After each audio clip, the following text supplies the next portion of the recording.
ಬಂಧುಗಳೇ, ನಾನು ನಿಮ್ಮ ಪ್ರೀತಿಯ ಅಣ್ಣ ತಮ್ಮ ಗೆಳೆಯ ಹಿತೈಷಿ. ಬಂಧುಗಳೇ, ಈ ಕರಿಮಣಿ ಮಾಲೀಕ ಯಾರು ಅನ್ನೋದನ್ನು ಆಗಲೇ ನಾನು ಮಲ್ಲಿಕಾರ್ಜುನ ಖರ್ಗೆ ಸಾಹೇಬ್ರದು, ದೇವೇಗೌಡ ಸಾಹೇಬ್ರದು, ಹುಚ್ಚ ವೆಂಕಟರಾವ್ ಸರ್ದು ಮತ್ತು ನಮ್ಮ ವಾಟಾಳ್ ನಾಗರಾಜ್ ಸಾಹೇಬ್ರದು ಮಾಡಿದ್ದೀನಿ ಮಿಮಿಕ್ರಿ.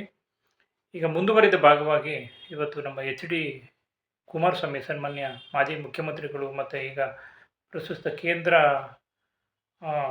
ಏನು ಇವತ್ತು ಕೇಂದ್ರ ಸಚಿವರಾಗಿದ್ದಾರೆ ಅವರ ಒಂದು ಕಂಠದಲ್ಲಿ ಮತ್ತು ರವಿ ಬೆಳಗೆರೆ ಅವರ ಕಂಠದಲ್ಲಿ ಈ ಕರಿಮಣಿ ಮಾಲೀಕ ಅನ್ನೋ ಹೆಸರು ಕೇಳಿದ್ರೆ ಹೇಗೆ ಹೇಳ್ಬೋದು ಅಂತ ಕೇಳಿ. ಮೊದಲಿಗೆ ನಮ್ಮ ಎಚ್ ಡಿ ಕುಮಾರಸ್ವಾಮಿ ಸಾಹೇಬ್ರದು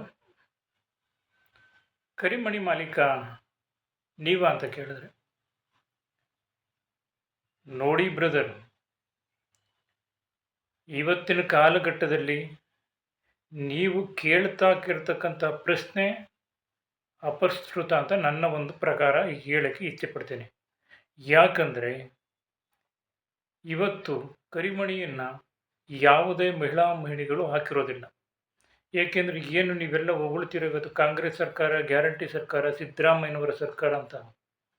ಈ ಒಂದು ಸರ್ಕಾರ ಏನು ಮಾಡಿದೆ, ಎಲ್ಲ ಬೆಲೆಯನ್ನು ಜಾಸ್ತಿ ಮಾಡಿ ಬಸ್ಸನ್ನು ಫ್ರೀಯಾಗಿ ಮಹಿಳೆಯರಿಗೆ ಬಿಟ್ಟಿದೆ ಮತ್ತು 2,000 ರೂಪಾಯಿ ಗೃಹ ಜ್ಯೋತಿ ಅಂತ ಕೊಡ್ತಾ ಇದೆ. ಮತ್ತು ಈ ಥರ ಭಾಗ್ಯಗಳಿಂದ ನಮ್ಮ ಅಕ್ಕ ತಂಗಿರೇನಿದ್ದಾರೆ ಎಲ್ಲ ಹಣವನ್ನು ಅಲ್ಪ ಸ್ವಲ್ಪ ಕೂಡಾಕಿ ಎಲ್ಲ ಚಿನ್ನದ ಚೈನನ್ನು ಮಾಡಿಸ್ಕೊಂಡಿದ್ದಾರೆ. ಇವತ್ತು ಕರಿಮಣಿ ಹಾಕಿರ್ತಕ್ಕಂಥವ್ರು ಭಾಳ ಅಪರೂಪ, ಎಲ್ಲ ಮಾಂಗಲ್ಯ ಚೈನ್ ಹಾಕಿದ್ದಾರೆ. ಮತ್ತು ಇನ್ನೂ ಹೇಳಬೇಕಂದ್ರೆ ಈ ಕರಿಮಣಿಗಳ ಸಹವಾಸನೆ ಬೇಡ ನಮಗೆ. ಹಾಗಾಗಿ ಕರಿಮಣಿ ಮಾಲೀಕದ ಪ್ರಶ್ನೆಯನ್ನು ನನ್ನ ಮುಂದೆ ಇನ್ನು ಯಾವತ್ತೂ ನೀವು ತರಬಾರ್ದು ಅಂತ ನಾನು ಕೇಳ್ಕೊಳ್ತೀನಿ. ಇದೇ ಒಂದು ಕ್ವಶನ್ ನಮ್ಮ ಬೆಳಗೆರೆ ಕೇಳಿದ್ರೆ, ಗುಡ್ ಈವ್ನಿಂಗ್ ಸ್ನೇಹಿತರೆ, ನಾನು ನಿಮ್ಮ ಪ್ರೀತಿಯ ರವಿ ಬೆಳಗೆರೆ.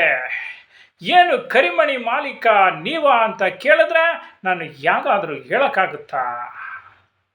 ಇದೇ ಪ್ರಶ್ನೆಯನ್ನು ಹಿಂದೆ ಕೇಳಿದಿದ್ರೆ ಕರಿಮಣಿ ಮಾಲೀಕ ನಾನೇ ಅಂತ ಹೇಳಿ ಯಾರಿಗೋ ಒಬ್ಬರಿಗೆ ಕರಿಮಣಿ ಕಟ್ಬಿಟ್ಟು ನಿಮ್ಗೆ ಹೇಳ್ಬೋದಾಗಿತ್ತೇನೋ. ಆದರೆ ಕಾಲ ಮಿಂಚೋಗಿದೆ. ನೀವು ಕೇಳುವ ಈ ಒಂದು ಪ್ರಶ್ನೆ ನನಗೆ ಯಾಕೋ ಅನ್ವಯಿಸಲ್ಲ ಅಂತ ಇದೆ. ಒಳ್ಳೆಯದಾಗಲಿ. ಈ ಒಂದು ನನ್ನ ಒಂದು ಸಣ್ಣ ಪ್ರಯತ್ನ ಇಷ್ಟ. ದಯವಿಟ್ಟು ಲೈಕ್ ಮಾಡಿ, ಶೇರ್ ಮಾಡಿ, ಸಬ್ಸ್ಕ್ರೈಬ್ ಮಾಡಿ, ಕಮೆಂಟ್ ಮಾಡಿ ಅಂತ ಕೇಳ್ಕೊಳ್ತಾ ಇದ್ದೀನಿ. ನಿಮ್ಮೆಲ್ಲರಿಗೂ ನನ್ನ ಪ್ರೀತಿಯ ವಂದನೆಗಳು.